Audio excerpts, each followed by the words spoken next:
अस्सलामुअलैकुम दोस्तों, मुझे उम्मीद है कि आप सब भाई बहन बुजुर्ग ठीक होंगे, अच्छे से होंगे।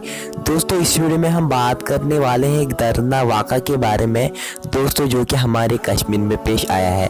दोस्तों सबसे पहले आप ये वीडियो क्लिप देखो, उसके बाद हम आगे बात करते हैं। मैं कल इस्लामिक कॉलेज से निकली तो ट्रांसपोर्ट बहुत ही कम था, तो मैं आगे चली। मैंने वहाँ एक आदमी को देखा, उसने मुझे देखा, उसने अपनी गाड़ी रोकी। i20 गाड़ी में था वो। मैंने ऑफ कैमरा मैं आपको उसकी पिक्चर भी शेयर करूँगी। तो क्या हुआ, उसने मुझे देखा, उसने अपनी गाड़ी रिवर्स की। रिवर्स करने के बाद उसने अपना हाथ खिड़की से निकाला, उसने मुझे एक्शन दिखाया कि तुम इधर को आओ। काफ़ी एटलीस्ट 15 मिनट तक वो मुझे वो सब दिखा रहा था। उसके बाद मैंने रोड क्रॉस किया, वो नीचे उतरा। वो मेरे पापा की एज का था। तो उसके बाद उसने मुझे, वो नीचे उतरा, उसने खिड़की खोली, उसने मुझे बोला स्टेप इन।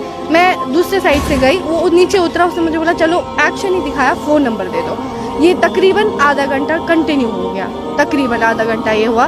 और मैं नहीं चाहती हूँ हर एक लड़की के साथ ये। दोस्तों आपने ये वीडियो क्लिप देखी होगी। दोस्तों आपकी क्या राय है इसके रिलेटेड, आप मुझे कमेंट सेक्शन में ज़रूर लिखें। चलो दोस्तों मिलते हैं किसी नए वीडियो में, तब तक के लिए अल्लाह हाफिज़।